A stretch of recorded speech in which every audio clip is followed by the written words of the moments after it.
በስመ አብ ወወልድ ወመንፈስ ቅዱስ አሐዱ አምላክ አሜን። በክርስቶስ ወንድሞቼ እህቶቼ ሆናችሁ እንደምን ከረማችሁ? እንደምን ሰነበታችሁ? በቸርነቱ የጠበቀን የእድሜ ደሃላ አደረገን የቅዱሳን የአባቶቻችን አምላክ የነቢያት አምላክ የሐዋርያት አምላክ የጻድቃን የሰማዕታት አምላክ የኛ ፈጣሪ የኛ ጌታ እግዚአብሔር በሰላም በጤና ጠብቆ ለዚህ ቀን በተለይ ለዚህ ሰዓት በፊቱ እንደዚህ ጊዜ ወስደን ጥቂት ደቂቃ ወስደን ተቀምጠን ለሚያስተምረን ለዚህ ሰዓት ስላደረሰን ይሄን እድል የሰጠን እግዚአብሔር አባታችን ስሙ የተመሰገነ ይሁን። ሁሌ እንደምለው ወገኖቼ ይሄ እድሉን ጊዜ አይገኝም። እኔና እናንተን እግዚአብሔር ስለረዳን እግዚአብሔር አምላካችን ስለረዳን ይሄን እድል አገኘን። የሚገርማችሁ አላቅም ትላንትም ከትላንት ወዲያ እንደዚሁ እግዚአብሔር ቃል ስንነጋገር አንድ ያነሳውት ነገር አለ። እግዚአብሔር ቃል ምን ይላል? አሁን ይሄንንም ማነሳላችሁ እኔና እናንተ የእግዚአብሔርን ቃል በዚህ ሰዓት እንድንሰማ እንደዚህ በፊቱ ስንቀመጥ ወይም በኋላ ይሄ እግዚአብሔር ቃል ሪኮርድ ሆኖ የምትሰሙ ሰዎች ቁጭ ብላችሁ ስትሰሙት መታደል ነው።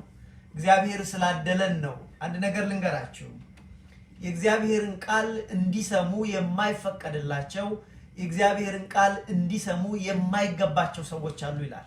ይሄንን ታውቁ እንደው አላውቅም።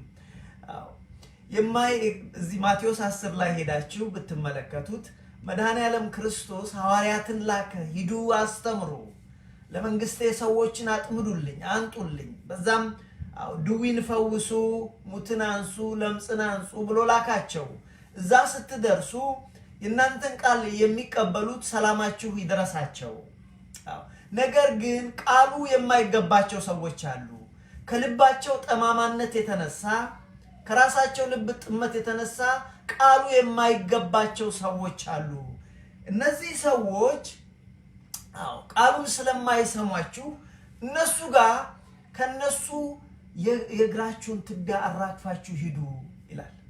የሚገርም የሚደንቅ ነገር ነው። እሱ ብቻ አይደለም ምን የሚያስደንቀኝ ሐዋርያትን ምን አለ? ቃሉ የማይገባቸው ሰዎች አሉ። አንደኛ በእነዚህ ሰዎች ቤት እንዳታርፉ፣ ቃሉ የማይገባቸው ሰዎች ናቸው አለ። ይሄ ያለበት ምክንያት ሰዎቹ ወገኖች ከልባቸው መጥመም የተነሳ እግዚአብሔርን ስለማይፈልጉት ስጋዊና ምድራዊ ሰዎች ብቻ ስለሆኑ፣ ስለዚህ የማይገባቸው ሰዎች አሉ፣ ከነሱ ራቁ። እንደውም አንሰማ ስለሚሉ የእግራችሁን ትቢያ አራግፋችሁ ሂዱ።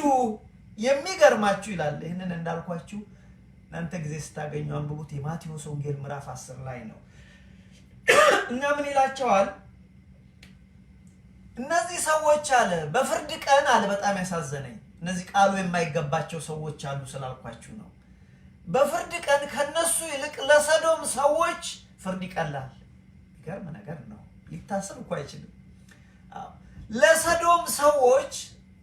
ለሰዶም ከተማ ሰዎች ፍርድ ይቀርልላቸዋል። የእግዚአብሔር ቃል መጥቶላቸው የማይሰሙት ይልቅ አለ። ስለዚህ ወገኖቼ የእግዚአብሔርን ቃል እንደዚህ መስማት መታደል ነው። እግዚአብሔር ለኔና ለእናንተ እድሉ ሰጠን። ደግሞ ይሄ እድል የማይገኝበት ቀን አለ። በዚህ ሰዓት የእግዚአብሔርን ቃል የሚራቡ ሰዎች አሉ። ግን እኔና እናንተን እግዚአብሔር ስለወደደን ይችን ያዙልኝ። እግዚአብሔር ስለወደደን ይሄን እድል ሰጠን። እኔ ስለፈለኩ አይደለም፣ እናንተ ስለፈለጋችሁ አይደለም። ግን እግዚአብሔር ለኔና ለእናንተ ካለው ትልቁ ሐሳብ የተነሳ ይሄን እድል ሰጠን። ይሄን ያዘጋጀ የረዳን አምላካችን እግዚአብሔር ስሙ የተመሰገነ ይሁን። ወገኖቼ አሁን ዛሬ የምንማረው ካለፈው የጀመርነውን ትምህርት ነው። ባለፈው የጀመርነው ትምህርት የእግዚአብሔርን ቃል በጥበብ መማር ብለናል። ወገኖቼ እግዚአብሔርን ቃል በጥበብ መማር ያስፈልጋል። በጣም አስፈላጊ ነገር ነው። ለምን ብለን ብንል ካላወቅነው እንከስራለን። ሰው በምድር ላይ መክሰር ምንም ችግር የለውም። 70-80 ዓመት ቢቸገር ነው። ዘላለምን መክሰር ግን ወገኖቼ I don't know how to say this። ሰው እንዴት ዘላለም ይከስራል? ባለፈው በትምህርታችን እንዳየነው ዛሬ የምንኖረው ኑሯችሁን እዩት። መልካም ትኖሩ እንደሆነ የተሳካ ህይወት ትኖሩ እንደሆነ ወይም የተሳካ ህይወትን ባይሆን ባለፈው በአንድ ወቅት የመረጥነው ምርጫችን ዛሬ አድርሶናል። ዛሬ የምንወስነው ውሳኔያችን፣ ዛሬ የምንመርጠው ምርጫችን ለነገው ወገኖቼ ያደርሰናል። ለዚህ ነው ወገኖቼ እኔና እናንተ ከእግዚአብሔር ጋር መሆንን እንምረጥ። እኔና እናንተ ዛሬ ሲባል የእግዚአብሔርን ቃል ለመማር እንምረጥ። ታዲያ ይህን የእግዚአብሔር ቃል ስንማር በጥበብ ነው መማር ያለብን። ይሄ በእንግሊዝኛው ምንድነው መሰላችሁ የሚባለው? ይሄ ኢፌክቲቭ በሆነ ውጤታማ በሆነ መልክ መማር አለብን። አለበለዚያ እናንተ ራሳችሁ አስቡ እስቲ፣ ቤተክርስቲያን ስንት ጊዜ ሄድን፣ ስንት ጊዜ ተመላለስን፣ ደግሞ መንፈሳዊ ህይወታችንን እስቲ እንገምግመው። ተሽሏል? ከተሻለ መልካም ነው፣ እግዚአብሔር ይመስገን። ለውጥ የሌለው ከሆነና ስንመዝነው በተለይ እግዚአብሔር የሚያዝንብን ከሆነ አንድ ችግር አለ ማለት ነው። ለዚህ ነው የእግዚአብሔር ቃል አልለወጠንም። ለምን አልለወጠንም? ችግሩ ከእግዚአብሔር ነው ወይስ ከኛ ነው? አያችሁ፣ ምንም ጥያቄ የለውም። ችግሩ ከእግዚአብሔር ሊሆን አይችልም። አያችሁ፣ ለዚህ ነው የእግዚአብሔርን ቃል በጥበብ መማር አለብን አለ። በተለይ ባለፈው ወደ ዛሬ የምንሄደው በተለይ ማተኩረው ዛሬ ቴክኒካል እንዴት እንማረው፣ የእግዚአብሔርን ቃል እንዴት ብንማረው እንይዘዋለን፣ የእግዚአብሔርን ቃል እንዴት ብንማረው ለህይወታችን እናውለዋለን። እሱ ላይ ነው ፎከስ ማድረገው ዛሬ። ግን ለትምህርታችን ትንሽ ማያያዝ እንዲረዳን ባለፈው ያየነውን ከለስ አድርገን ወደዚህ እንመጣለን። ባለፈው ያነሳነው የእግዚአብሔርን ቃል ለምን እንማራለን አለ። መማር ለምን ያስፈልጋል? የእግዚአብሔርን ቃል መማር ያስፈልጋል። ለምን? የህይወት መመሪያ ነው፣ የህይወት ጂፒኤስ ነው፣ የህይወት ማፕ ነው። አለበለዚያ ወደ ተሳሳተ መንገድ እንሄዳለን። ማፕ የሌለው ሰው፣ ጂፒኤስ የሌለው ሰው ወደ ተሳሳተ ቦታ ይሄዳል። እኛም ደግሞ በምድር ላይ መሳሳት ችግር የለውም፣ ሰው ግን ዘላለምን መሳሳት ችግር አለው ወንድሞቼ። ለዚህ ነው የእግዚአብሔርን ቃል የህይወት መመሪያ ስለሆነ እንማረዋል። በተለይ ይሄ እግዚአብሔር ቃል ግልጥ አድርጎ አርጉ ያለንን እንድናደርግ፣ እግዚአብሔር አታድርጉት ያለንን እንድንለይ ይረዳናል ብለናል። ከሰዎች ብቻ ከሰማን እንቀልጣለን፣ መቅለጥ አለን። ወንድሞቼ ሆይ ሁሉ እናንተ እግዚአብሔር ሰዎች ስትሆኑ እናንተ እኮ ሁሉን ነገር የመመርመር ኃይል ተሰጥቷችኋል። መመርመር አለብን። ሁሉን እንሰማለን ግን እንመረምራለን። ለህይወታችን የሚጠቅመውን እንይዛለን። ሁሉ ሰው እናምን በዚህ ዘመን አስቸጋሪ ዘመን ስለሆነ፣ ስለዚህ የእግዚአብሔርን ቃል መማር የህይወት መመሪያ ስለሆነ አርጉ ያለውን ለማድረግ አታድርጉ ያለውን ለማድረግ ይረናል። ሌላው የእግዚአብሔር ቃል መሳሪያ ነው አለ። ክፉ ቀን ይመጣል። በተለይ ለኛ ይሄ ሊነገረን አይገባም። ኦሬዲ ውስጡ እየገባን ነው። በየቀኑ እኮ ጭው የሚያደርግ ነገር ነው የምንሰማው። ክፉ ዘመን ላይ እንደደረስ ብዙ ምልክቶች አይተናል።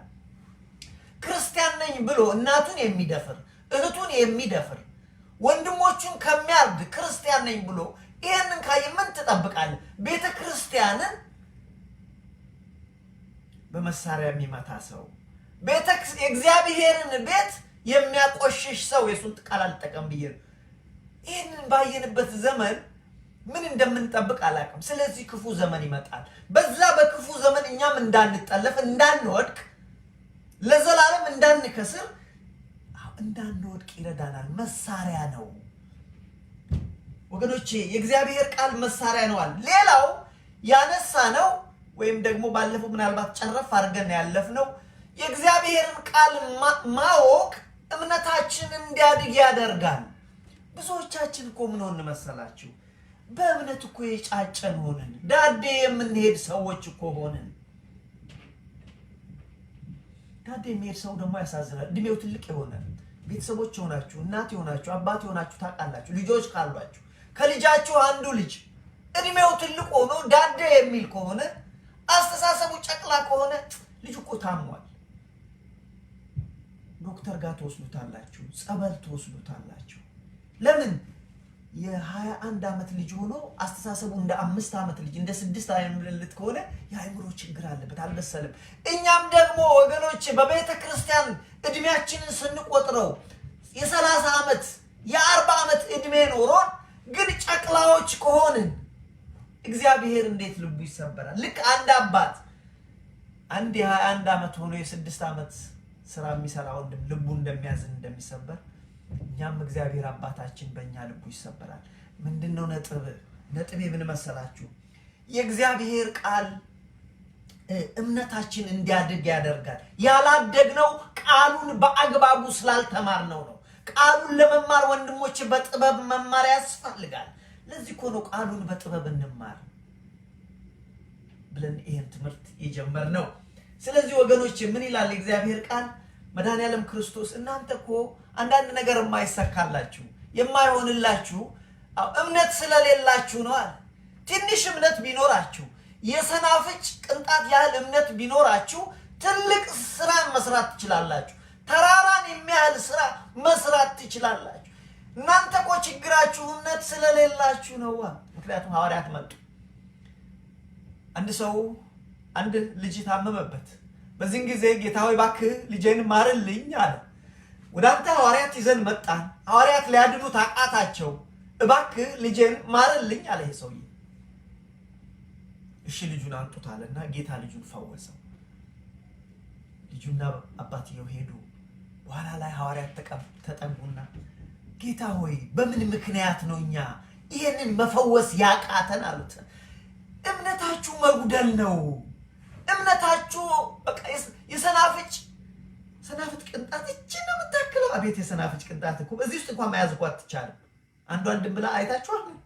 የሱን ያህል ቢኖራችሁ ማድረግ ትችሉ ነበር። እናንተ እኮ ችግራችሁ አለ እምነታችሁ ጎደሎ ነው። ትንሽ እምነት ነው ያላችሁ አለ።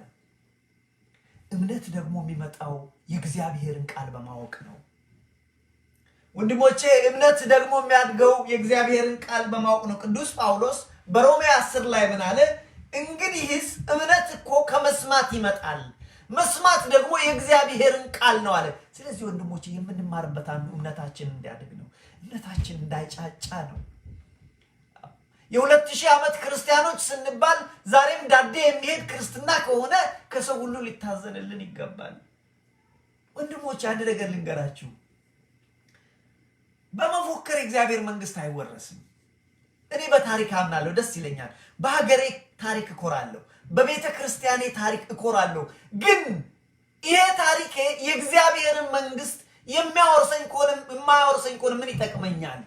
አንዳንዶቻችን እኛ እኮ እንዲህ አይነት እምነት ያለን እኛ እኮ 5000 ዘመን እኮ እድሜ ያለን ነው። ከዓለም በፊት እኛ እኮ የብሉይ ኪዳንን ከእስራኤል እውነት ነው። ይሄ እውነት እኮ ነው። አሁን እኛ ኢትዮጵያ እኮ ከብሉይ ኪዳንን እኮ የተቀበለችው ከእስራኤል ቀጥላ ነው። የብሉይ ኪዳን እምነትን not only that ክርስትናን ከተቀበሉት አገሮች ከእስራኤል ቀጥላ ኢትዮጵያ ነች። እውነት ነው እኮ ይሄ። ግን ምን ይጠቅመናል? ዛሬ ክርስቲያን ተብለን ስራችን የአህዛብ ስራ ከሆነ ስራችን የኢአማኒ ምን ይጠቅመናል? በእግዚአብሔር ጋር ሄደን እኮ እኛ እኮ እምነታችን እኮ ትልቅ እምነት አለን። 2000 ዓመት እኮ 4000 ዓመት ብንለው መክሰር ነው። ይሄንን እኮ ፈሪሳዊ አድርገውት ነበር ስለማናስተውል እኮ ነው። እኛ እኮ የአብርሃም ልጆች ነን አሉ። ስማ እንጂ ጌታ ሆይ እኛ እኮ የአብርሃም ልጆች። ለአብርሃም እግዚአብሔር ልጅ ያነሳላችኋል ነው ያላችሁ። ወንድሞቼ ስሙ፣ የዋህ አትሁኑ። አንዳንድ ነጋዴዎች የሚሏችሁን አትስሙ። ብዙ ነጋዴ አለ በዚህ ምድር ላይ። የሚጠቅመን ለኔና ለእናንተ ታሪክ መልካም ነገር ነው። ታሪክን እንያዘው በልባችን። I'm proud of my history by the way። የአገሬ ሚስትሪ ይሁን የቤተ ክርስቲያን ታሪክን እኮራበታለሁ። ነገር ግን የእግዚአብሔር መንግስት ግን ሊያስወርሰኝ አይችልም። ለዚህ ነው የእግዚአብሔር መንግስት የሚያስወርሰንን ነገር ላይ ትኩረት መስጠት አለብን። ታሪክ ሁለተኛ ነው፣ ህይወት አንደኛ ነው። ሰማችሁ? ህይወት አንደኛ ነው። ስለዚህ የእግዚአብሔርን ቃል መማር የሚያስፈልገን ለዚህ ነው። በተለይ ደግሞ ባለፈው ሌላ ያየነው መታወቅ ያለባቸው መሰረታዊ ነገሮች አሉ። ቅድም እንዳልኩት ወደ ቴክኒኩ እመጣለሁ፣ ግን መሰረታዊ ነገር ስለሆነ ነው። አንደኛው ቃሉን ለመማር ቅድም እንዳልኳችሁ የማይገባቸው ሰዎች አሉ። ወንድሜ እህቴ፣ የማይገባን ሰው እንዳንሆን እንጠንቀቅ። አሉ ልባቸው የተደፈነ ቤተክርስቲያን የሚሄዱ ግን የማይገባቸው እነዚህ አይነቶቹ ባለፈው በተማርነው በዘሪው ምሳሌ ላይ ሰይጣን ከልባቸው ወዲያው የሚወስደው እንደዚህ አይነት ሰዎች ናቸው። ስለዚህ ወገኖች ቃሉን ለመማር የማይገባቸው ሰዎች አሉ። እኛ እንደዛ እንዳንሆን እንጠንቀቅ። ቃሉን የሚገባንን እንሁን። ለምን? ምን ማለት ነው? ቃሉን የሚገባው ማን ነው? ልቡ የዘጋ ለእግዚአብሔር ልቡን የዘጋ ሰው የማይገባው በቃ እሱ ልቡን ዘግቷል፣ አይማርም።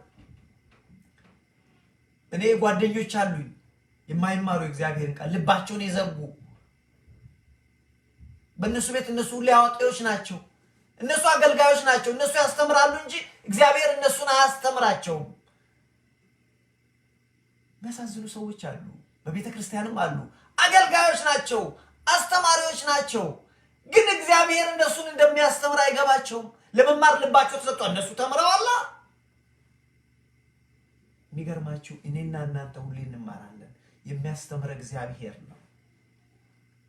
ስለዚህ ወንድሞቼ ቃሉን ለመማር የማይገባቸው ሰዎች አሉ። እኔና እናንተ እንደነሱ እንዳንሆን። እነዚህ ሰዎች ምን ይሆናሉ ይላል መሰለ ሮሜ 1 ላይ ሄዳችሁ ብትሆኑ መጨረሻ ላይ እግዚአብሔር ለማይሆን መንፈስ ሰጣችሁ። ለምን ቁጭ ብለው አይለወጡም? ድንጋይ ሆነዋል። ውሃ ውስጥ ያለ ድንጋይ አይታችኋል? በቃ የማይገባው። እነሱ ግን በቃ ቃል ቢነገር መመንዘር ነው፣ ክፋት ማሰብ ነው፣ ቃሉን መተርጎም ነው፣ ቃሉን መሰንጠቅ ነው። ለዚህ እኮ ነው ጌታ ምን አለ? ፈሪሳውያን እኮ አገልጋዮች ናቸው። ምን አላቸው? እናንተ አትገቡም ሌሎችንም አታስገቡም አላቸው። የማይገቡ ሰዎች አሉ፣ ቃሉ የማይገባቸው ሰዎች። ስለዚህ እነዚህ ሰዎች ምን ይላል ሮሜ ላይ? እግዚአብሔርን እንደ እግዚአብሔርነቱ አምላክን እንደ አምላክነቱ መጠን ስላላወቁት ለማይሆን መንፈስ ሰጣቸዋል። ለማይሆን መንፈስ ሰጣቸው። ወንዶቻቸው ወንድን ተመኙ፣ ሴቶቻቸው ሴትን ተመኙ ይላል። ለማይሆን መንፈስ ተላልፈዋል። አበቃለቅ። ለዚህ እኮ ነው ቅድም ማቴዎስ 10 ላይ እንዳልኳችሁ እነዛ ቃሉን የማይገባ ሰዎች ሲገጥሟችሁ እግራችሁን ትቢያ አራግፋችሁ ያን ከተማ ለቃችሁ ሄዱ፣ እቤታቸውም እንዳትገቡ እነሱ ጋር ተባለ። አሉ እንደዚህ አይነት ሰዎች። እግዚአብሔር ሰው ለይቶ ሳይሆን የሰዎቹ የልብ ጠማማነት ነው፣ የሰዎቹ የልብ ክፋት ነው። ስለዚህ ቃሉን ለመማር የማይገባቸው ሰዎች አሉ። ሌላ ያነሳ ነው ቃሉን ከተማርን ወገኖቼ ፍሬ ለማፍራት እንማር፣ ለመስማት ብለን አንማር። ቤተ ክርስቲያን ከሄዳችሁ ወንድሞቼ እግዚአብሔር ዛሬ ምን ይናገረኝ ይሆን ብለን ተምረን ፍሬ ለማፍራት አለበለዚያ እንማር። እኔ አይደለሁም ያልኩት፣ መድኃኒዓለም ክርስቶስ ማቴዎስ ምዕራፍ 13ን ጠቅሶ በዘሪው ምሳሌ ባለፈው ያነሳነው እሱ ነው። ዲቴል አልሄድበትም። ዘሪ ዘራ አለና አንደኛው መንገድ ዳር ወደቀ፣ ሁለተኛው በጭንጫ መሬት ላይ ወደቀ፣ ሶስተኛው በሾክ መካከል ወደቀ፣ አራተኛው በመልካም ቦታ ወደቀ አለ። አያችሁ አለና ያንን ሲያስረው እናንተ ግን ቃሉን ከሰማችሁ ፍሬ ለማፍራት ብላችሁ ተማሩ አለ። ወንድሞቼ ፍሬ ለማፍራት ብለን እንማር። የመጀመሪያው መንገድ ላይ ወደቀው፣ መንገድ ላይ ስለወደቀ ወፎች ወሰዱት አለ። በኋላ በትርጉም ሲናገሩ ምን ማለት ነው ሲባል ቤተ ክርስቲያን ይመጣሉ፣ እነዚህ ሰዎች ቁጭ ይላሉ፣ ወዲያው እንቅልፍ ይወስዳቸዋል። ለነሱ የሚነገር አይመስላቸውም። ሰይጣን ከልባቸው ይወስዳቸዋል። ምን እንደተባለ ምንም አይዲያ የላቸው። እንዴ እኔ አንዳንድ ጊዜ ምን እላለሁ፣ ዛሬ የተማርነው ዛሬ ትምህርቱ ቆንጆ ነው ይሉኛል። አረ ጥሩ ነበር ወሽ እግዚአብሔር ይመስገን፣ ግን ስለምን ነበር የተማርነው ስላቸው ስለምን ትዝም አይላቸው። ለምን ከልባቸው ውስጥ ወሰደው። እኔ እኮ እንግሊዝኛ አይደለም ያስተማርኩት፣ በፈረንሳይኛ እኮ አይደለም የተማርነው ወንድሞቼ፣ ወይ በግዕዝ አይደለም የተማርነው። በአማርኛ ተምረን አንዲት ቃል እንዴት ሰው አይዞ አይሄድም። ዛሬ እኮ የተማርነው የእግዚአብሔርን ቃል በጥበብ መማር ነው። በቃ ብዙ ዲቴል ማወቅ አያስፈልግም። እግዚአብሔርን ቃል በጥበብ መማር አስፈላጊ እንደሆነ ተማር። ፒሪየድ። እንደዚህ አይነት ሰዎች በመንገድ ዳር የወደቀው ዘር ምንድነው? እንደዚህ እግዚአብሔር ቃል ምን አይነት ሰዎች ናቸው? ሰይጣን ወዲያው ከልባቸው ይወስዳል። እነዚህ አይነት ሰዎች ምን አይነት ሰዎች መስል ቤተክርስቲያን ይመጣሉ፣ ጸሎትም ስነ ስርዓት ላይ አሉ፣ ግን ህይወታቸው አይለወጥ። በቃ አሉ ደል ናቸው። አያችሁ፣ ያሳዝናሉ። ሁለተኛው ቃል በጭንጫ መሬት ላይ የወደቀው ነው። እሱ ግን በቀለ ይላል። በቀለ የሚገርማችሁ ግን ችግሩ የሱ ጭንጫ ላይ ነው የወደቀው። ጭንጫ ድንጋይ ማለት ነው። ስለዚህ ስሩ ወርታች መሄድ አይችልም።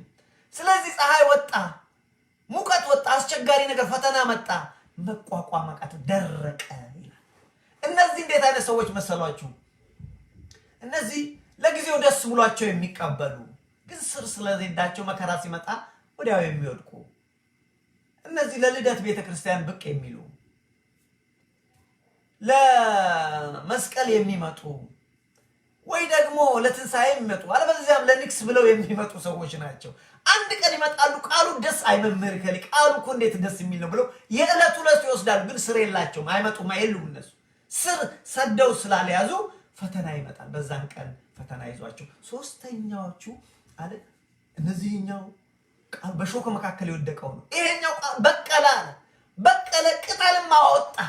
ችግር የሆነው እሱ ፍሬ አለማፍራት ነው ይላል። ልክ ፍሬ ሊያፈራ ሲል ሾክ ስለነበረ አጥሮ ያዘው። በቃ መውጣት አልቻለም። እነዚህ አይነቶቹ ምን አይነት ሰዎች ናቸው? አብዛኛዎቻችን እዛ ውስጥ ነን። በተለይ አገልጋዮች ቃሉን እናውቃለን። ቃሉንም ደስ ብለን ተምረነዋል።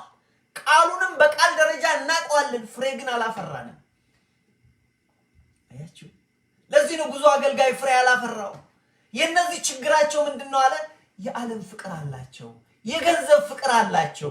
ባለጠጋ የመሆን በእግዚአብሔር ሀብታም መሆን ሳይሆን ምድራዊ ሀብታም መኪና ካላቸው ለሁለተኛ መኪና በቃ እንቅልፋቸው እነሱ ነው። ቃሉን ያውቁታል፣ ተምረውታል። ከኦሪት ዘፍጥረት እስከ ቴዎሎጂም ገብተው ተምረዋል። አገልጋዮችም ናቸው፣ ቃሉንም ያውቃሉ። ግን ፍሬ አያፈሩም። እግዚአብሔር ሰው አይሸቱም። እግዚአብሔር ሰው አይሸቱም። ምን ሆነው ነው? እነዚህ ሰዎች ሁሌ ሀሳባቸው ምድራዊ ነው። ብዙ መኪና ለማድረግ የእግዚአብሔርን ቃል እንኳን የሚሸጡ ናቸው። በጉባኤ የሚደራደሩ ናቸው። ጉባኤ መጥቼ አስተምራለሁ፣ መጥቼ ዘምራለሁ ይላሉ። ስለዚህ ይህን ያህል ብር ይከፈለኝ፣ በሱ ይደራደራል፣ በእግዚአብሔር ቃል ይደራደራል። ይህን እኮ አለ እኮ ምን በአደባባይ ያለ እኮ ነው። እኔ እንትን ለማለት አይደል፣ በአደባባይ እኮ ያለ ነገር ነው። በቃ ይለወጡ። መንፈሳዊ ሰው አይደሉም። በቃ ምንም ችግር እነዚህ ፍሬ አያፈሩ። ለዚህም እኮ ነው አገልጋይ ናቸው፣ ሲዘምቱ ችግር የለባቸውም። አገልጋይ ናቸው፣ ሲሰርቁ ችግር የለባቸውም።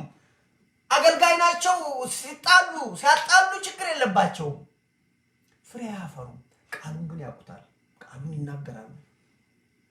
ዛሬ በቤተ ክርስቲያን ስንት ሰዎች አሉ ቃሉን በጣም የሚናገሩ፣ ህይወታቸው ባዶ። መዝኗቸው፣ ራሳችሁ እዩዋቸው ህይወታቸው። ይሄ ብዙዎቻችን እዚህ ውስጥ ነው ያለነው። ከዚህ ህይወት መውጣት አለብን።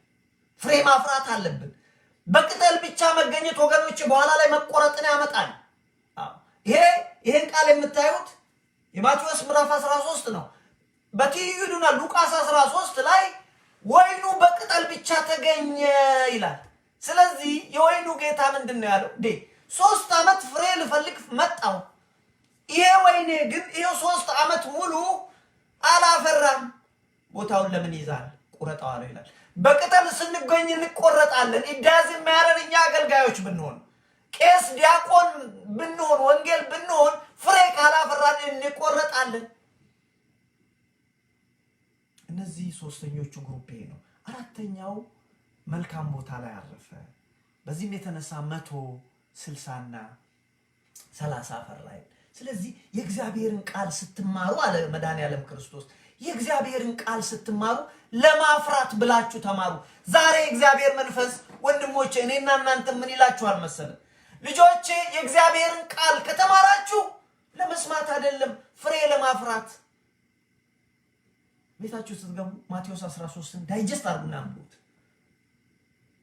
ምን ይጠቅመናል ወንድሞቼ? የእግዚአብሔርን ቃል አውቀነው የእግዚአብሔር ልጅነታችንን የሚያሳጣን ከሆነ የእግዚአብሔርን ቃል አውቀነው እግዚአብሔር መንግስት ማንወርስበት ከሆነ ምን ይጠቅመናል? ለምድር ይጠቅመን ይሆናል። ልክ ነው። ቤት ልንገዛበት እንችላለን። ቃሉን የሚሸቅጡ አሉ ብያቸዋለሁ። ምክንያቱም ያውቃሉ፣ ልባችንን አውቀውታል። እና ምን ይጠቅመናል? ሚሊዮን ብር፣ ትሪሊዮን ብር በዚህ ምድር ላይ ቢኖር ምን ይጠቅማል? ለጊዜው ይጠቅም ይሆናል። ትሪሊዮን እኮ ያላቸው ሰዎች ጀነራል ፎርድን ታውቁታላችሁ? ጀነራል ፎርድ ማለት ይሄ ፎርድ ካምፓኒ ባለቤት ቢሊዮነር እኮ ነው።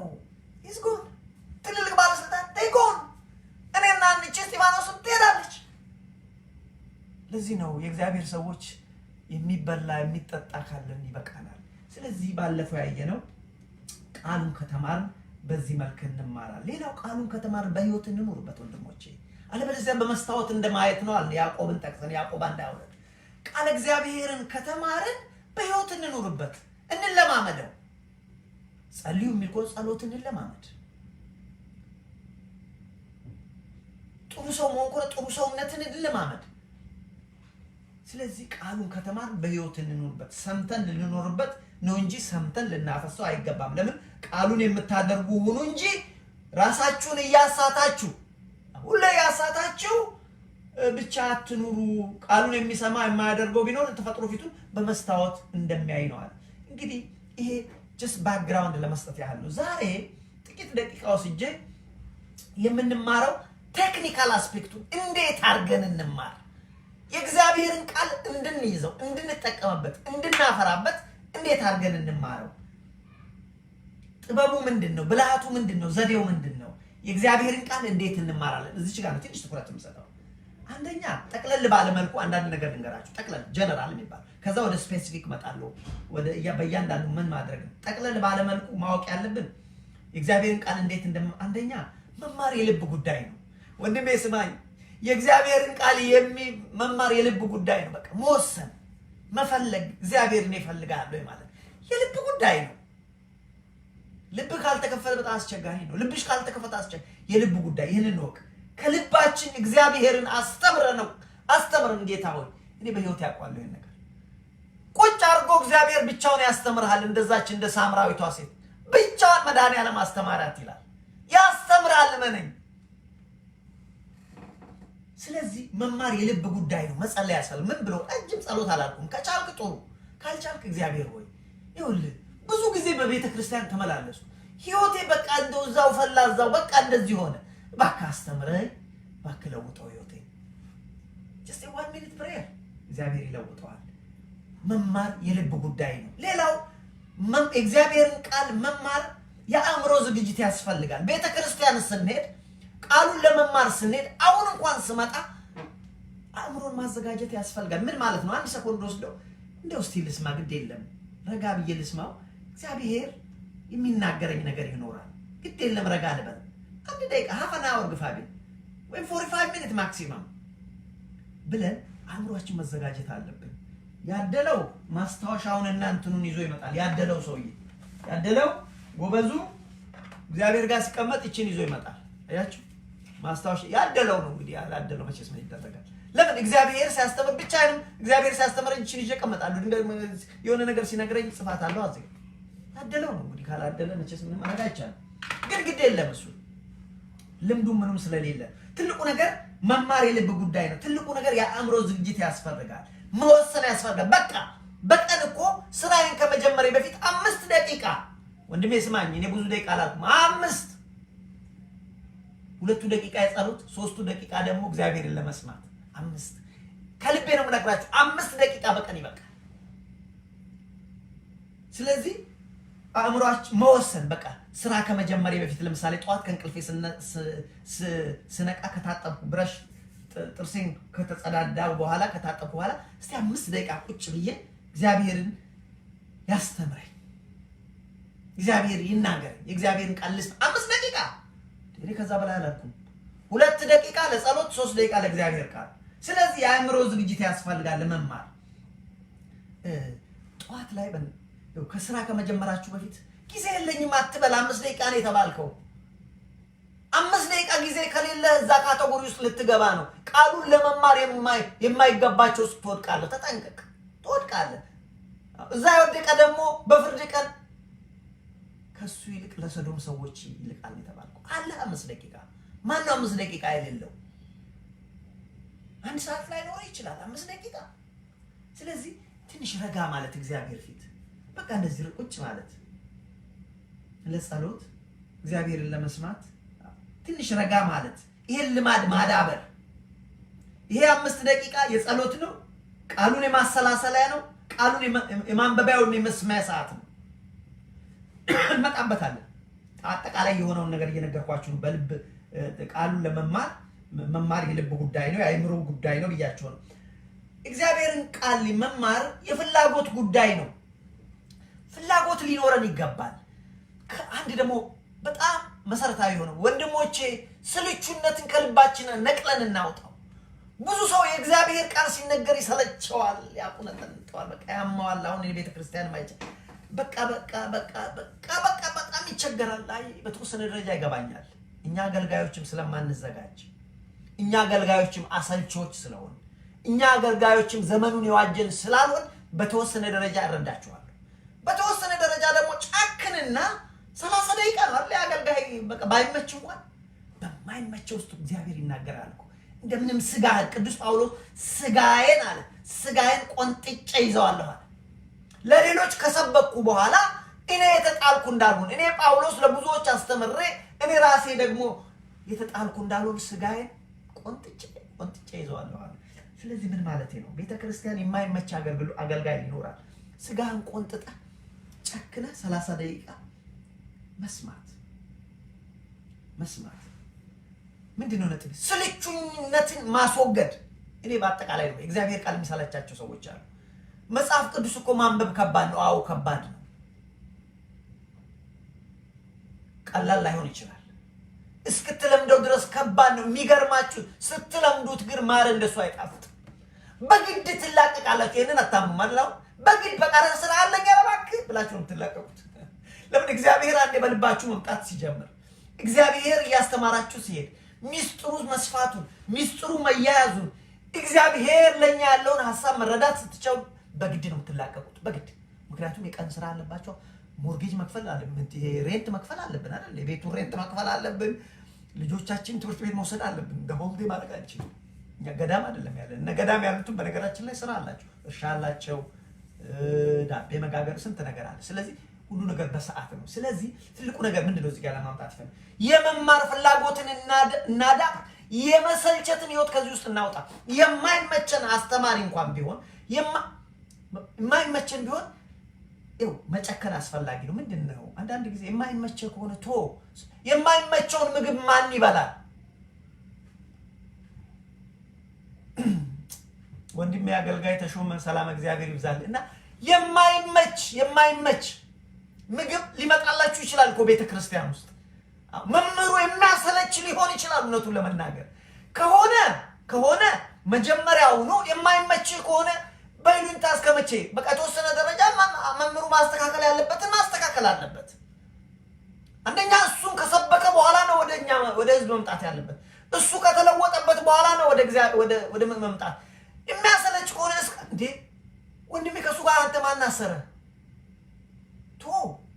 ለውጥ። እኔ በግልጽ ነው የምነግርህ፣ ለውጥ። አልተመቸህማ፣ ይሄ እኮ የህይወት ምግብ ነው። እኔ አሁን ምግብ ይመጣል እንግዲህ ባለቤት የተለያየ ሁሉን እኮ አልበላም። የሚመቸኝን ምግብ እበላዋለሁ ለጨጓራዬ። ገብቷችኋል? ስለዚህ ፖይንቴ ምንድን ነው መሰላችሁ? እግዚአብሔርን ቃል ለመማር ፍላጎት ያስፈልጋል። መሰልቸትን ማውጣት በአጠቃላይ ነው እያወራሁ ያለው። መሰልቸትን ከልብ ማውጣት፣ ስልቹነትን ማስወገድ። እንግዲህ አንዳንድ ጊዜ ይቸግራል፣ ይገባኛል። ለምሳሌ ቅድም እንዳልኳችሁ አሰልቺ መምህራን ልንኖር እንችላለን አሉ እኮ። ኢዮብ እኮ ይሄንን ተናግሯል እኮ። ኢዮብ ጓደኞቹ ሊያጽናኑት መጡ። የኢዮብ ጓደኞች የሚደንቁ ሰዎች ናቸው። እነዚህ ኢዮብ ችግር ላይ ወደቀ ቢባሉ መጡና ሰውየው ኢዮብ ራሱን ያውቃል፣ ጻድቅ ሰው ነው። እንደ ኢዮብ በምድር ላይ ኃጢአት አልሰራም። ዘርዝሮ እንኳን ከአስሩ ትእዛዛት አንዱንም አልሳትኩም ነው የሚለው በደንብ አንብባችሁ ከሆነ ኢዮብ። ግን እነዚህ ጓደኞቹ ሊያጽናኑት መጡ። በአንድ በኩል እነሱም ያሳዝኑኛል። መጡና ቁጭ አሉ። 7 ቀን አልተናገሩም። ጎበዞች ናቸው። አንዳንድ ጊዜ እኛ ሳናቅ የሰውየውን ልብ ስበራ ሳናቅ ወዲያውኑ እንገባለን። አሁን አገልጋዮች ለቅሶ ቦታ አንዳንድ ጊዜ ታይሙን አናቀውም። ስንገባ ታይሙን እንኳን አናቀውም ነው፣ ግን ታይም አለው። መቼ ነው በህይወት መቼ እናጽናናለን? በቃል መቼ እናጽናናለን? እውነቱን ለመናገር ታይም አለው እንጂ ሰውየው ገና አሁን በቃ አሁን ሁሉ የሚያስደነግጥ ነገር ደርሶበት ራይናው እግዚአብሔር ቃል ብትሉ አይሰማም። በዛን ሰዓት በህይወት ማጽናናት ነው፣ አብሮ መቀመጥ ነው። በቃ ባይሳይና የኢዮብ ጓደኞች ጎበዞች ናቸው። ይሄን በተመለከተ ወንድሞቼ አብረውት 7 ቀን ተቀመጡ። ከ7 ቀን በኋላ ግን አሁንም ያልገባቸው ነገር ነበር። ምን አደረጉት መሰላችሁ? ቁስሉን ነካኩት። በኃጢአቴ ይሆናል ይሄ የሆነበት። ይሄንን ማመጣላችሁ መምህራንም ብንሆን የምናሰለቻለን ስላችሁ ነው። ራሳችን ሳንሰበክ እኛ ያላመንበትን ትምህርት ሰው ላይ የምናደርግ ሰዎች አለን። እንግዲህ ይሄንን we can't change it. There's nothing we can do about it. እኔ ልለውጠው አልችልም። እኔ ግን ራሴን መለወጥ እችላለሁ። ያንን መምህር ግን ልለውጠው አልችልም። ስለዚህ ኢዮብ ጋር ምን ያደረጉ ነው ሰዎች ሊመክሩት፣ መካሪዎች አይደል ሊመክሩት ተነሱና አየህ ኢዮብ ኃጢአት ሰርተ ይሆናል፣ በደልህ በስቶ ይሆናል እያሉ ወጋጉት። ኢዮብ ግን ህይወቱን ያውቀዋል። ምን እንዳላቸው ታውቃላችሁ? አሁን ስለዚህ ነው አሰልቺ መምህራን አሉ። ምን አላቸው? ስሙ አላቸው፣ እናንተ አላቸው የምታሰለቹ አጽናኞች ናችሁ። የሚያሰለች አጽናኝ ገጥሟችሁ አቃል ብዙ ጊዜ ቤተክርስቲያን አለ ለቅሶ ላይ አለ የሚያሰለች አጽናኝ አሬ ሰው የምነው መጨረሰ የምንልበት አለ። እናንተ የምታሰለቹ አጽናኞች የማታድኑ መድኃኒቶች ናቸው። የማያድን መድኃኒት ታውቃላችሁ? መድኃኒት ተብሎ ይሰጣችኋል። ለካሱ መድኃኒት የማያድን ነው ዝም ብሎ ነው። እንደዛ ናችሁ አለ። እንደዚህ አይነት ሰዎች አሉ። ይሄ በሚሆንበት ጊዜ ሰጣችሁ ከዛ በኋላ የህይወት ጉዳይ ነው። just leave him ተውት። ሌላ አስተማሪ ጋር ሄዱ። ሌላ አስተማሪ የለም። let me tell you my friend እግዚአብሔር እውነተኛ አስተማሪ ነው። ቤተክርስቲያን ሂድ ጸልይ፣ ያንንም የሚሰለቸውንም ስማ። ግን ነገሩ ልንገር፣ አንደኛ በዛ በሚሰለችው ልብህን ክፈተው። ከከፈትከው በሚያሰለችው ውስጥ እግዚአብሔር ላንተ ግን ይነግርሃል። ኢቭን በዛ አሰልቺ ባልከው ውስጥ እግዚአብሔር አንተን ይናገራል። አንተ ልብህን ከፍተህ ከተቀመጥክ አሰልቺነትን አውጣ፣ ፍላጎትን አዳብር ስልህ ነው። ስለዚህ የዛን ህይወት የአሰልቺነት ህይወት ከልባችን ወገኖች ማውጣት። አስተማሪ የሚያሰልች ከሆነ ቅድም እንዳልኩ ብዙ ኦፕሽኖች አሉ። ሲሆን ከቻልክ እዛው ጸንተህ ቁጭ ብለህ እግዚአብሔር በዛው ላንተ ልብን ከከፈት የተሰባው 45 ሚኒት 30 ደቂቃ መጨከን ነው። ይሄንን አልችልም ካልክ ወንድሜ አስተማሪን ቀይረው። የህይወት ጉዳይ እኮ ነው። ዘላለም ለምን ትከስራለህ? በይሉኝታ ተይዘህ ቀይረው። it's life ሲሆን ለወንድም ለሱም ንገረው። እንደ መምህራችን በቤተ ክርስቲያን በኩል ይነገር ይመከር። ጸጋውን ካልሆነ ጸጋውን ያስተካክል። እውነት እኮ ነው። እሺ ይሄንን ማድረግ ካልተቻለ ደግሞ መምህርም የለም ካልክ አንድ ነገር ልንገር ወንድሜ፣ እግዚአብሔር እውነተኛ አስተማሪ ነው። ናና እሱ ጋር ጠዋት ተቀመጥ፣ ማታ ተቀመጥ፣ ብቻህን ተቀመጥ። እግዚአብሔር ይመግብሃል፣ ያስተምርሃል። እኔ በህይወት ያውቀዋለሁ። እዚህ ጋር መተህ ቁጭ በል እስቲ እግዚአብሔር ፊት። ጌታ ሆይ መጣሁ እኮ አባቴ እግዚአብሔር፣ የአብርሃም አምላክ፣ የይስሐቅ አምላክ፣ የቅዱሳን የነቢያት የጻድቃን የሰማዕታት ጌታ ሆይ መጥቻለሁ፣ ተናገረኝ እባክህ፣ አስተምረኝ እባክህ እግዚአብሔር ስለው፣ ወንድሜ እመነኝ እግዚአብሔር ያስተምርሃል። ወንድማችን አብይ ሰላም እግዚአብሔር ይብዛል። ስለዚህ ወንድሞቼ እግዚአብሔር ያስተምራል። ቁጭ ብቻ በስትሉ እንደሆነ እኔ ስቀመጥ ማስታወሻ ይንጀ ነው። ምክንያቱም እግዚአብሔር የሆነ ነገር ይሰጠኛል። አይ ነው በህይወት አውቃቸዋለሁ። እግዚአብሔር አስተምረኝ። 5 ደቂቃ ነው የጠየኩት። ስለዚህ ምንድነው ቴክኒካል ጋር ስንመጣ አጠቃላይ ማድረግ ያለብን አንደኛ የእግዚአብሔርን ቃል እንዴት እንማራለን? መማር የልብ ጉዳይ ነው። ሁለተኛ የአእምሮ ጉዳይ ነው። አእምሮአችንን እናዘጋጅ። ትንሽ ረጋ ማለት በቀን 5 ደቂቃ ከሆነ 15 ደቂቃ ካልሆነም 5 ደቂቃ በእግዚአብሔር ፊት ቁጭ ማለት ልማድ ማዳበር።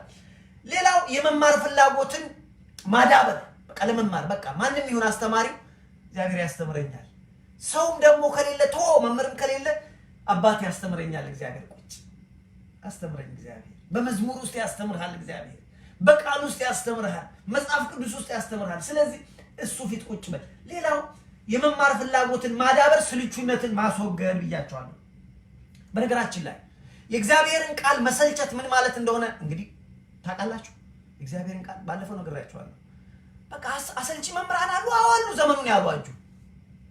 ምንደኛ መምህራን አሉ፣ አዋሉ ቅጥረኞች አሉ። ምን ማይቆም በቃ ለስራ የሚሰሩ ሰዎች እኔ አባውጥተው እኔ እኮ ለስራ ነው ወንድሜ፣ እኔ እኮ ማገለግለው ለስራ ነው የሚሉኝ አገልጋዮች አሉ።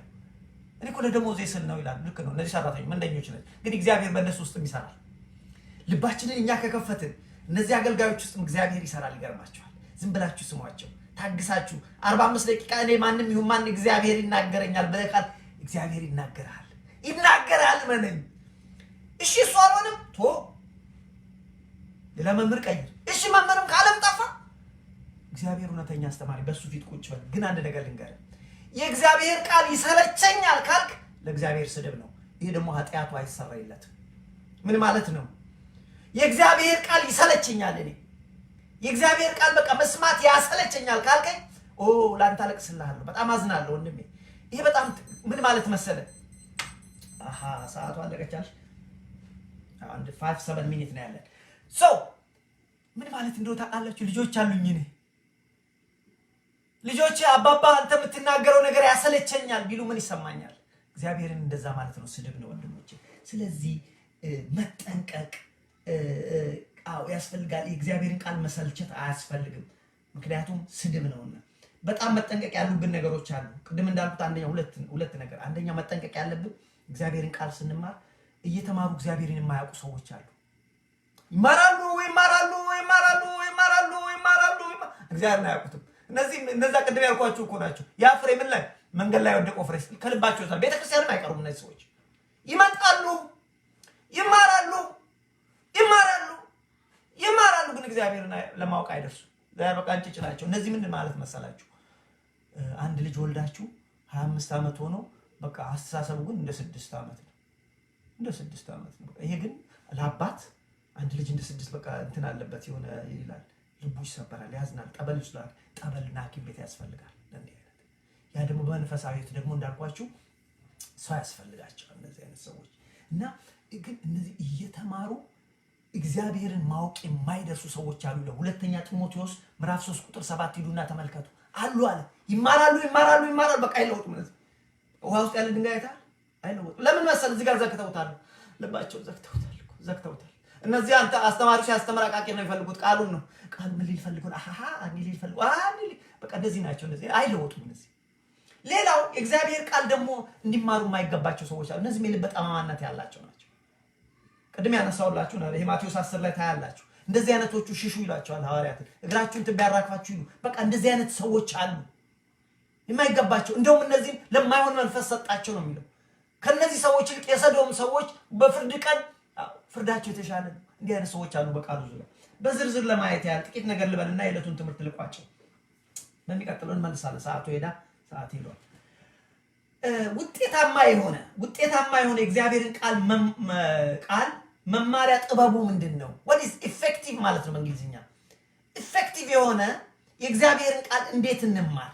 effective ማለት ህይወታችንን የሚቀይር ወይ ደግሞ ውጤታማ የሆነ ቃል የእግዚአብሔርን ቃል እንዴት እንማር? አንደኛ ወጥ በሆነ መልክ ማድረግ አለብን። ወጥ መሆን አለበት። እግዚአብሔርን ቃል ስትማሩ ወጥ ወይም ኮንሲስተንሲ ምን ማለት ነው? አንድ ቀን የምትጀምረው ቃሉን የምትማር፣ አንድ ቀን የምትተው፣ አንድ ቀን እንደገና የምትጀምረው አይደለም። በቃ በየቀኑ ጠዋት ላይ 5 ደቂቃ ቃሉን እማራለሁ። የመንፈሳዊ ህይወት ጊዜ ነው። 2 ደቂቃ የጸሎት፣ 3 ደቂቃ የቃሉ መማሪያ ነው ብለህ ዲሳይድ አድርግ። ኮንሲስተንሲ ኤቭሪ ዴይ በተወሰነች ሰዓት በየዕለቱ ቃሉን የማንበብ ወይም ቃሉን የመስማት ልማድ አዳበር። ኮንሲስተንት መሆን አለበት። በቃ መድብ ለምሳሌ እኔ አሁን ስራ ከመጀመሪያ በፊት መጀመሪያ ጠዋት ላይ ከታጠብኩ በኋላ ጥቂት ደቂቃ ወስጄ ከእግዚአብሔር ጋር በየቀኑ፣ ምክንያቱም ኢምፖርታንት ነው። ሰብራት አለ፣ ለወርት የጸሎት ሰዓት አለ፣ ከዛ ውስጥ ቃሉን የመስሚያ ሰዓት አለ ወይም ቃሉን የማንበቢያ ሰዓት አለ። ስለዚህ ወጥ የሆነ መልክ ማድረግ አለብን። አንድ ቀን የምንጀምረው አንድ ቀን አይደለም፣ ቢመችም ባይመችም በቃ አዲስ አበባ እንሁን ባሌ ጎባ እንሁን ኢትዮጵያ እንሁን ከኢትዮጵያ ውጭ እንሁን የዛች ሰዓት ከእግዚአብሔር ጋር የመሆኛ ነች። ኮንሲስተንሲ ያስፈልጋል። ቃሉን በየዕለቱ የማንበብ የመስማት ልማድ ሊኖረን ይገባል። ትላንትና ከኔ ጋር የነበራችሁ እንዳልኳችሁ አንድ የመጽሐፍ ቅዱስ ቻፕተር፣ አንድ የመጽሐፍ ቅዱስ ምዕራፍ አቨሬጅ ከ3 እስከ 4 ደቂቃ ነው። በተለይ ኦዲዮ ስትሰሙት ከዚህ በለጠ ነው። ጊዜ የለኝም ካልክ እኔ እንግዲህ ምን ላድርግ?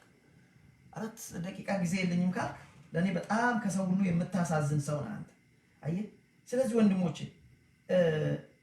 የእግዚአብሔር ቃል ማንበብ የምትችሉ ሰዎች አንብቡ። በጣም ጥሩ ነው ማንበብ፣ በጣም ቆንጆ ነው ማንበብ። ጊዜ የሌላችሁ ልምዶ የሌላችሁ ደግሞ ዘመኑ መልካም ነው። ኦዲዮ አለ። በቃ ኦዲዮ ላይ እንዲህ ከፈት ታደርግና መስማት ቃሉን ነካ። የማቴዎስ ወንጌል ምዕራፍ 13 በዚያን ቀን ኢየሱስ ከቤት ወጥቶ በባህር አጠገብ ተቀመጠ። እርሱም በታንኳ ገብቶ እያንዳንዱ ስንት ደቂቃ እንደሚፈጅ ከ3 አቨሬጅ እስከ 4 ነው እያንዳንዱ ቻፕተር። ስለዚህ በቀን 3 ደቂቃ ቃሉን ሰምተህ ወዲያው ደግሞ 2 ደቂቃ ለመጸለይ ጊዜ አለ። ስለዚህ do it consistently meaning every day። አንድ እንዳልኳችሁ ሰዓት መወሰን አስፈላጊ ነው። ለምሳሌ ጠዋት ሊሆን ይችላል ከስራ በፊት 5 ደቂቃ በቃ። ከዛ ደግሞ ከቻልክ ፍላጎቱ ቅድም ልብ ከተከፈተ ተጨማሪ ጊዜ ስታገኝ ደግሞ ጨምርበት። ለምሳሌ ጠዋት ላይ ቅድም እንዳልኳችሁ አንድ ቻፕተር ከአዲስ ኪዳን አንድ ቻፕተር አንብባችሁ ከሆነ ወይም አንድ ቻፕተር ሰምታችሁ ከሆነ ተጨማሪ ጊዜ ካገኛችሁ ለምሳሌ መኪና ልትነዱ ሊሆን ይችላል ወይ ደግሞ ብሬካችሁ ላይ ሊሆን ይችላል። በቃ ምንም ዝም ብለህ ፌስቡክ ብቻ ከማድረግ ፌስቡክም አንዳንዴ ሁላችን እናደርጋለን ማየት አለ። ግን ደግሞ ተጨማሪ ደቂቃ 5 ደቂቃ ብትጨምርበት ጠዋት ከስራ በፊት አድርገሃል። አሁን ግን ተጨማሪ ካለ ያንኑ ጠዋት ያነበብከውን ቃል እንደገና ስማው ደግመ።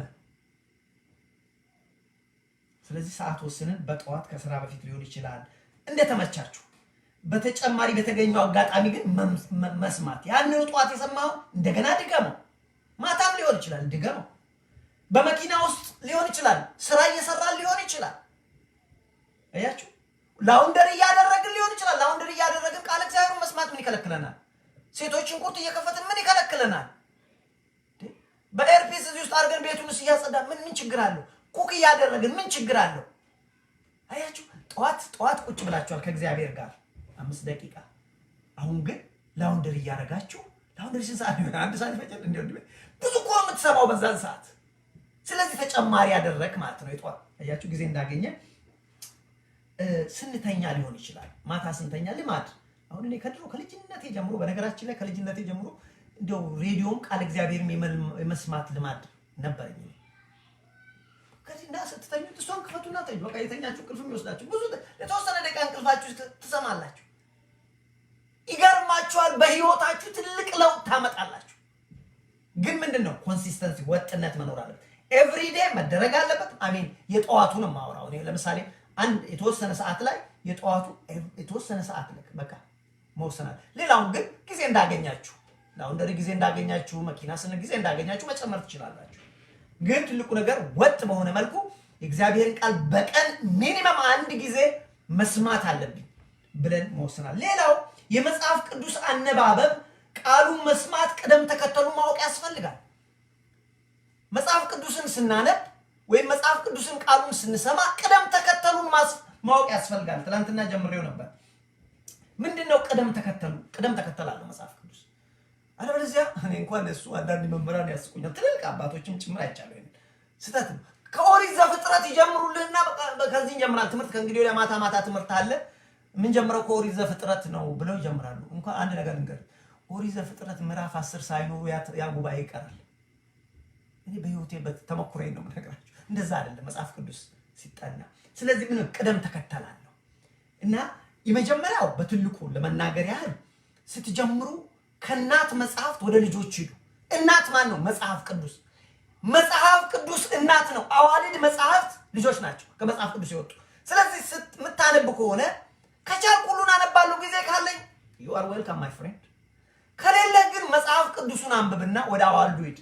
ለምሳሌ የቅዱስ ጳውሎስ የአንድምታ መጽሐፍት ከመጽሐፍ ቅዱስ የተወለደ ነው። የጳውሎስን መልእክት ሳትማር ሳታነብ ወደ አንድምታው ነው የምትሄዳለህ።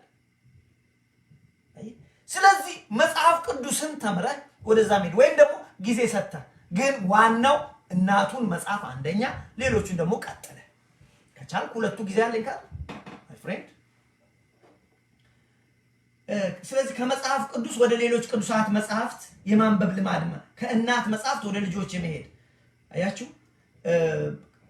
ትላንትና ብያችኋለሁ። ለምሳሌ እኔ በጣም ሁሉ ጊዜ ማንበብ ከመጽሐፍ ቅዱስ ውጭ ተጨማሪ ሁሉ ጊዜ ዳይጀስት እንዳደርገው የምፈልገው ሃይማኖት አበው የቅዱሳን አባቶቻችን ሃይማኖት አበው በጣም ሶ ቲክ ሶ ሪች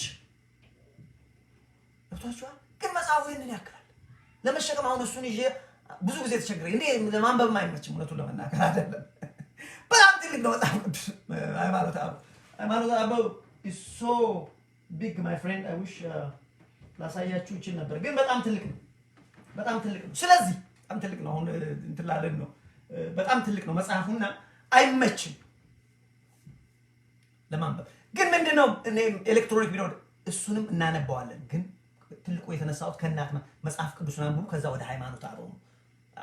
መጽሐፍ ቅዱስ አንብቡ፣ ትንቢተ ኢሳይያስን አንብቡ፣ ከዛ የኢሳይያስን አንድምታም ቢሆን አንብቡ። በዛ መልክ መጀመሪያ እንግዲህ እዚህ ጋር ለማምጣት የፈለኩት የመጽሐፍትን አነባበብ ቃሉን የመስማትን ቅደም ተከተል ማወቅ አስፈላጊ ነው።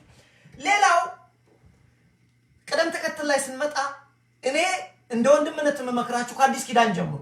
አዲስ ኪዳን መጽሐፍ ቁጥሩ ትንሽ ነው። ከትንሹ ወደ ትልቁ መሄድ ቤቢ ስቴፕ እለዋለሁ። ቤቢ ስቴፕ ከትንሹ ወደ ትልቁ። አዲስ ኪዳን 27 መጽሐፍት ነው። የአዲስ ኪዳን ጨርሰህ ወደ ብሉይ ኪዳን ብትሄድ መልካም ነው። the best ምለው ግን እኔ ሁለት አፕሮች እለዋለሁ። the best እኔ ምለው አሁን ዝም ብሎ አዲስ ኪዳን ጨርሼ ወደዛም እኔ አልመርጠው። ግን ከቀላል ወደ ትልቁ መሄድ ጥሩ ስቴፕ ነው ብዬላለሁ። እኔ ግን የማደርገው ሰዎችን የምመክረው ልጆችንም የማስተምረው መነግራቸው ሁለቱንም ጎን ለጎን አስኬደዋለሁ። ምን ማለት ነው? ለምሳሌ መጽሐፍ ቅዱስን በአንድ ዓመት መጨረስ ከሆነ ያንተ ስኬጁል አንድ ቻፕተር ከብሉይ ኪዳን ማለት ከአዲስ ኪዳን አንድ 3 ቻፕተር ከብሉይ ኪዳን ብታደርግ ትጨርሰዋለህ በዓመት። የግድ መጨረስ የለብህም እኮ አንተ። እስጢፋኖስ በዓመት ስለሚጨርስ አንተ መጨረስ የለብህ፣ እንዳቅምህ ነው። ስለዚህ ምን ማድረግ አለብህ አንተ? እንዳቅም ሃፍ ቻፕተር ከአዲስ ኪዳን ካነበብ አንድ ቻፕተር ደግሞ ከብሉይ ኪዳን። ገብቷችኋል? የሚገርማችሁ ይሄ ሁሉ 20 ደቂቃ ነው የፈጀው በማንበብ በተለይ ኦዲዮን በመስማት። ቅድም ብያችኋል፣ አንድ ቻፕተር 3 ደቂቃ። ራሳችሁ ሞክሩት። ከ3 እስከ 4 ደቂቃ ነው። ምንም ምክንያት የለንም። ማቴዎስ 13ን ለማንበብ 3.5 minutes 3 to 5 minutes 3 to 3.5 minutes ወይ 4 minutes የሚወስድ አያችሁ። ስለዚህ ትልቁ ነገር ልላችሁ የፈለኩት ሁለቱን አንድ ላይ ማስኬድ መልካም ነው። አሁን በዓመት ውስጥ አንድ ሰው መጽሐፍ ቅዱስና በዓመት አንብቤ ጨርሳለሁ፣ በዓመት መጽሐፍ ቅዱስ ቤዚክ ነገሩን ላገኝ ያለ ሰው ምን ማድረግ አለበት? ከአዲስ ኪዳን አንድ ቻፕተር ለምሳሌ ማቴዎስ 1ን ዛሬ ካነበበ ከብሉይ ኪዳን ደግሞ ዘፍጥረት 1፣ ዘፍጥረት 2፣ ዘፍጥረት 3 አንድ ላይ እነዚህ ሁለቱ አንድ ላይ በተደምሮች 20 ደቂቃ ነው። ኦዲዮ ከሆነ ማንበብ ከሆነ እንደ ልማዳችሁ ነው። how fast are you reading? ያንተ ማንበብ ልማድህ ነው። አንዳንድ ፋስት ሰዎች ወዲያው ብዙ ሰዓት አይወስድባቸው፣ ግን ዞሮ 30 ደቂቃ አይፈጅም እነዚህ 4 ቻፕተሮች። ስለዚህ ሁለቱን አንድ ላይ የማንበብ ዘዴ በጣም ኢፌክቲቭ እና በጣም ቆንጆ። አንደኛ ሚስጥራቱ እየተሰናሰለ ሲሄድ ታየዋለህ። ለምሳሌ ልንገራችሁ ሚስጥራቱ እንዴት እንደሚሰናሰል። ኦሪት ዘፍጥረት ላይ ገርማችኋል። ኦሪት ዘፍጥረት ላይ መጽሐፉን ስታነቡት ገና የመጀመሪያው አካባቢ ላይ አዳምን መረገም ታያላችሁ። አዳም ተረገመ፣ ሔዋን ተረገመች፣ እባብ ተረገመ። ይሄ ብሉይ ኪዳን ላይ ነው። ይሄንኑ ወደፊት እየበሰላችሁ ስትሄዱ ስታሰናስሉት መጽሐፉ መጀመሪያ ላይ እርግማን ያሳያችኋል። ራእይ ዮሐንስ ሄዳችሁ በመጨረሻ ላይ እርግማንም ጠፋ ይላል። የሚገርም ጉድ ነው። መጽሐፍ ቅዱስ እንዴት እንደሚሰናሰል የእግዚአብሔር ሐሳብ እንደዚህ። ስለዚህ ሁለቱን ማንበብ እንዴት እንደሚጠቅም ልነግራችሁ አልችልም። እኔ ፐርሰናሊ ቁጥር 1 ሰዎችን የምመክረው ስታነቡ አንድ ቻፕተር ከአዲስ ኪዳን ከወሰዳችሁ 3 ቻፕተር ከብሉይ ኪዳን ምሳሌ እንዳቅማችሁ ደግሞ ይሄ ነው ያልኩት ነው እንዳቅማችሁ። ስለዚህ ሁለተኛ መጽሐፍ ቅዱስን ስናነብ መጽሐፍ ቅዱስ አነባበቡ ቃሉን ስንሰማው ቅደም ተከተልን ማወቅ ትልቅ ነገር ነው፣ እንዳትረሱት። እኔ ለሰዎች ስመክር 1ም 3ም ዘዴ እለዋለሁ። 1 ከአዲስ ኪዳን 3 ከብሉይ። እግዚአብሔር 1ም 3ም ነው ተብለን ተማርናል እንዴ ሰንበት ትምህርት ቤት። 1ም 3 ከአዲስ ኪዳን 1 ከብሉይ ኪዳን 3 በተርታው ታዲያ ምንድነው እሱ ቅደም ተከተል። ሌላው በጣም በጣም በጣም ኢምፖርታንት ነገር መጽሐፍ ቅዱስ የእግዚአብሔርን ቃል ለመያዝ እቺን ብያገስ ማቆም አለብኝ፣ ሰዓታችን ሄደ። የመደጋገም ልማድን ማዳበር። I don't know how to tell you how really important it is። እግዚአብሔርን ቃል መደጋገም ሰው ይሰለቻል አይደል? እኔ ባለቤት ስቃለች። እኔ አሁን ማቴዎስ 13ን ካያስኩት ማቴዎስ 13ን 20 ጊዜ ሰማዋለሁ። በቃ ጊዜ ካለኝ አልሰለችም። በ20 ጊዜ እግዚአብሔር 20 ሚስጥር እዛ ውስጥ ይነግረኛል። you can't believe። ለዚህ ነው እግዚአብሔር ያስተምራል። አስተማሪ እንኳን ብታጣ እግዚአብሔር ያስተምራል እኮ ያልኩህ ለዚህ ነው። እሷ እስክትገርም እንዴ ይሄን ዘፍጥረት ቅድም ትናንት ምሱ ስታነብ ዛሬም ወሩ ሙሉ ዘፍጥረት ላይ የሚቀመጥበት ጊዜ አለ። ለምን ብትሉ እግዚአብሔር ስላስተማረ እንደ ልጨርስ አቃተኛ። ጎልድ እዛ ውስጥ አለ። በቃ ላይ ክዲ በቃ በጣም የእግዚአብሔር ናጌጅ የጎልድ ናጌጅ የእግዚአብሔር ቃል ታገኛላችሁ። ስለዚህ መደጋገም እንደ ቆንጆ ምን ማለት መሰለ፣ ጠዋት ላይ ያለ 5 ደቂቃ ነው ከስራ በፊት፣ 3 ደቂቃ ለትምህርት ቃሉን ለመስማት፣ 2 ደቂቃ ለጸሎት ነው ብያለሁ እንበልና ቅድም ተክስ እናደርግ። ቅድም ያነበብነው ማቴዎስ 13ን የዘሩን ምሳሌ ይሆናል የሰማነው። በቃ ሰማን፣ ጸሎት አደረግን፣ ወጣን። በቃ ሰምተናል። እሱ ቀን ጊዜ ስታገኝ መልሰህ ማቴዎስ 13 ነው ስማው። ዛሬ ቀኑ የ13 ነው። በቃ የማቴዎስ 13 ጉዳይ ነው ቀኑ ሙሉ። ማታ ጊዜ ስታገኝ ማቴዎስ 13 እንደገና አንብበው። ስታድግ ደግሞ ምን ይመጣል መሰለህ? በመንፈስ እያደግ እየበረታ ስትል አሁን ጎበዝ ስትሆን ማቴዎስ 13 ጠዋት ሰማ፣ ቀንም ላይ አነበብኩ፣ አሁንም ደግማ አነበብኩ። አንድምታው ግን ምን ይላል? አሁን ይኸውልህ ወደ ልጅ ትሄዳለህ። ልጅ ወደ ተባሉ የማቴዎስ አንድምታ ወይም ደግሞ የወንጌል አንድምታ ጋር ትሄዳለህ። አየህ፣ ከዛ የበለጠ ትማራለህ። ይዶን አፍትዱ አንተ ስታድግ ራሱ እግዚአብሔር ይነግርሃል። እንዳልኩ ነው። አንዳንድ ሰዎች አንድምታ አይገባቸውም። ተይዶና ልክ ኢትዮጵያ ቤተክርስቲያን ያመጣች አድርገው ይናገራሉ። ያለማወቅ ነው። በእንግሊዝኛም ቢሆን ኮሜንታተር ይባላል። በዚህ በቲዮሎጂ ስኩል ኮሜንታተር አለ። ወዲ ዛሚን ምክንያቱም አለበለዚያ አንዳንዱን የእግዚአብሔር ቃል ካልፈታው ዝም ብሎ ቁጭ አንድምታ አስፈላጊ ነው። እርግጥ ነው አንዳንድ ጊዜ የውሸት አንድምታዎች የሚናገሩ ሰዎች አሉ። በቃ አይደለም ምንም መጋጨት የለበትም። የእግዚአብሔር አይጋጭም፣ የእግዚአብሔር ቃል አይጋጭም። ከተጋጨ ልክ አይደለም መጽሐፍ ቅዱስ። ለዚህ ነው ከእናት የምትነሳው። ስለዚህ ወንድሞቼ የመደጋገም ልማድ እናድርግ። እዚህ ጋር አቆመዋለሁ። ኖት የመያዝ ልማድ ከቻላችሁ ኖት መያዝ እንዴት መልካም መሰላችሁ። ኖት የመያዝ ልማድ በጣም ጠቃሚ ነው። አይ ዶንት ኖ ሃው ቱ ቴል ከቻላችሁ። ሌላ ነገር አለ። ዛሬ ቀኑን ነው ከላይ እንጽፈው ነው። ቀኑን እዚህ ጋር ጽፈና ዛሬ ማቴዎስ 19። በነገራችን ላይ እያንዳንዱ ቻፕተር ላይ ያለው እያንዳንዱ ቻፕተር ላይ መሰረታዊ ነጥቦች ወይም መሰረታዊ መልእክት ወይም መሰረታዊ ጭብጥ ካነሰ አንድ ጭብጥ ነው። ከበዛ ደግሞ ከአምስት አይበልጥም። ምን ማለት ነው? ለምሳሌ ማቴዎስ 19 ብትሄዱ ስም እሰጠዋለሁ እኔ ያው ሳጣን ማቴዎስ 19 ስለ ቤተሰብ የሚያወራ ነው እለዋለሁ። ጋር ገብቶኛል። ዙሪያውን ካነበብኩ ወይም ጠዋትም ሰምቼው ቀንም ሰምቼው ማታው ከሰማው በኋላ አይ ኖ ዳት ማቴዎስ 19 is about family. ማቴዎስ ቻፕተር 19 is about family. ኦኬ what about family ብል ከዛ ውስጥ ማቴዎስ 19 ራሱ በሶስት ነው የሚከፈለው። በሶስት ይከፈላል። ለምሳሌ የመጀመሪያው ስለ ሚስት ስለ መፍታት ወይም ዲቮርስ ነው። ሁለተኛው ደግሞ ህፃናትን ወደ ክርስቶስ እንዲመጡ። ሶስተኛ ለምሳሌ ሀብታምና የእግዚአብሔር መንግስት፣ ሀብታም የእግዚአብሔር መንግስት ከሚወርስ ግመል ያለው ትምህርት እሱ ላይ ነው። ማቴዎስ 19 በቃ ሶስቱ ናቸው። ማቴዎስ 19 ሄዳችሁ ብትመለከቱት ወገኖቼ ከዚህ ማቴዎስ 19 ሄዳችሁ ብትመለከቱት ከዚህ የበለጠ ሊሆን አይችልም። ይኸውላችሁ ማቴዎስ 19 ብትመለከቱት መጀመሪያ ላይ የሚያወራው ስለ መፋታት የቀረበ ጥያቄ በቃ እኔ ነገር ያለው በሶስት ቻፕተር እኔ ማቴዎስ 19 ብዬ ሶስት ነገር ነው፣ ሶስት መልእክት ነው። መልእክቱ ምንድነው? አንደኛው ስለ ትዳር ነው። መፋታት ይቻላል አይቻልም። ከዛ የሚቀጥለው ሁለተኛው ደግሞ ስለ ህፃናት ናቸው። በተለይ እኛ እንደ ህፃናት ካልሆነ የእግዚአብሔር መንግስት መውረስ እንደማንችል የዋሆች ካል ስለ ህፃናት ብዬ ጽፏል። መጀመሪያ ላይ ስለ ትዳር፣ ከዛ ስለ ህፃናት፣ ሶስተኛ ደግሞ ሀብትና የእግዚአብሔር መንግስት። በቃ አለቀ። ይገርማቸዋል። ማቴዎስ 13ን እንዲህ ብታደርጉት ከዚህ ከሶስቱ አልፍ ብታነቡት ኢየሱስና ህፃናት መጨረሻ ላይ ሀብታሙ ጥያቄ አለቀ። ስለዚህ ማቴዎስ እያንዳንዱ ቻፕተር ላይ መልእክቱ ቢያንስ አንድ አለበለዚያ አምስት ነው የሚሆነው። ከዛ አይበልጥም ብዙ ጊዜ። ስለዚህ ሶስቱን ኖት መያዝ በሚለው ነው ይሄንን መርጋችሁ።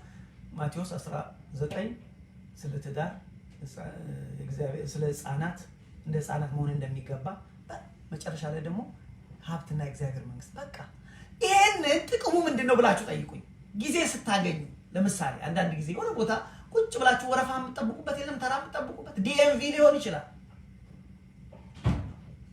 ወይ ዶክተር ኦፊስ ሊሆን ይችላል። በዛን ሰዓት ላይ ያወጣታለሁ ማስታወሻ ያስኳትን እንዲቻርጌት የለ አይታ ማቴዎ እንደዚህ ቁጭ ለሳይው ቁጭ ብዬ እንደዚህ ቁጭ ብዬ አይዋል ከፍታታለሁ ያቺ ማስታወሻ። ልክ ማስታወሻዬን ስከፍታት በየቀኑ remember the consistency ብያ በነገራችን ላይ ላቆመው ነው ትምህርት ይጨርሻል።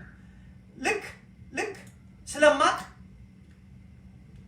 ማስታወሻዬን ስከፍተው ምንም ብሎ እንደሚነገር ቻፕተር 1 የክርስቶስ ዘር ሐረግ፣ ቻፕተር 2 ሰባ ሰገል፣ ቻፕተር 3 ወይም ደግሞ ምዕራፍ 3 መጥምቁ ዮሐንስ፣ ምዕራፍ 4 ክርስቶስ መፈተን፣ ምዕራፍ 5 የተራራው፣ ምዕራፍ 6 ለድሃዎችን መስጠት፣ ስለመጾም ስለመጸለይ፣ ምዕራፍ 7 ሌሎች ላይ ያለ መፍረድ፣ አይነ ውስጥ ያለውን ጉድፍ የራስን ማውጣት ብቻ ትሄዳለህ። ምዕራፍ 17 ደብረ ታቦር፣ ምዕራፍ 27 መድኃኒዓለም። ይገርምሃል አብዬ እዚህ ጋር ትይዘዋለህ በቃ ቻፕተሩን ጠቅላላ። ስለዚህ ኖት መያዝ ጥቅሙ ምንድነው? ልክ ዶክተር ኦፊስ ስቀመጥ እስኪጠሩኝ ድረስ እንዲያደርግና አውቀዋለሁ። ቻፕተሩን በቃ እንዴ ቻፕተር 13 ላይ ገርማቸዋል ይሄ ጉዳይ ነው። ቻፕተር 19 ላይ ስለ ዲቮርስ ማድረግ እንደማይቻል ያለ ዝሙት በስተቀር አንድ ሚስት መፍታት አይቻልም። መፍታት እሷን አይቻልም። እሱን አፍትቶ ፈቷት ያለ ዝሙት ምክንያት ሌላ ያገባ አመንዝራ አደረገ እሱ አንድ እሷንም ያገባ አመንዝራ አደረገ። ይሄንን በቀላሉ መማር ይቻላል። ይሄ መጽሐፍ ቅዱስን እንዴት እናጠናለን? የእግዚአብሔር ቃል ይሄ ዋን ዌይ ነው። ሌላ ጊዜ እመጣለሁ። ሌላው የእግዚአብሔርን ቃል መምህራን ያስተምራሉ። ሲያስተምሩ እሱንም ደግሞ በዚህ መልክ እንማራለን፣ እንይዛለን። ትልቁ ነጥብ ኦኬ፣ አሁን መምህር ከላይ ያስተምራል። ቁጭ ብለን ምንድነው በነገራችን ላይ ፕሊዝ as much as possible የእግዚአብሔርን ቃል ሰዎች ሲያስተምሩ ርዕሱን ያዙ። ርዕሱ ላይ ነው ቁልፉ ያለው። አንዳንድ ልክ ነው። አንዳንድ እንግዲህ ያልተማረ አስተማሪ እንደኔ አይነቱ ርዕሱን እንትን ሊያደርገው ይችላል። ግን እውነቱ መጽሐፍም ይሁን አርቲክልም ይሁን ጽሁፍም ይሁን ኤኒታይም ጋዜጣም ይሁን አይታችሁ እኮ ነው ጉዳዩ እኮ ርዕሱ ላይ ነው ያለው። ዋናው ምስጢር ርዕሱ ላይ እኮ ነው። ይሄን ማድረግ ያልቻለ አገልጋይ መቼም ምን ይደረጋል? ስለዚህ አስተማሪው ሲያስተምር ርዕሱን መጀመሪያ ስሙት። አሁን ዛሬ ርዕሳችን የእግዚአብሔርን ቃል በጥበብ መማር በቃ። ስለዚህ እስጢፋኖስ ወይም እግዚአብሔር መንፈስ ቅዱስ ዛሬ የሚያስተምረን የእግዚአብሔርን ቃል በጥበብ ስለመማር ነው። በቃ አለቀ። ዋናው እኮ እዛ ጋር እንዴት፣ ለምን፣ መቼ ምናምን ያ ዲቴል። ስለዚህ እግዚአብሔርን ቃል ስንማር ርዕሱ ላይ መጀመሪያ ፎከስ ማድረግ ያስፈልጋል። አይገስ ሰዓት ስለሌለን በሰዓት ስለተወሰን የዛሬውን ትምህርት ወንድሞቼ እዚህ ጋር እናቆማለን። እግዚአብሔር ቢረዳን በሚቀጥለው ሳምንት እንመለስበታለን። እኔ እንኳን ይሄንን ትምህርት እንደ አጋጣሚ ነበረ፣ እንደ አጋጣሚ ማለት እግዚአብሔር የፈቀደው ሆነ። እኔ በአንድ ቀንም ብለን እንሄዳለን ሳስበው ግን አስፈላጊ ሆኖ ስላየሁት መቆየት የግድ ነው። በሚቀጥለው ሳምንትም እንማራለን። ያስተማረን የመከረን የቅዱሳን የአባቶቻችን አምላክ እግዚአብሔር ስሙ የተመሰገነ ይሁን። ወንድሞቼ ሰላም እግዚአብሔር ይብዛላችሁ። በርቱ፣ ጸልዩ።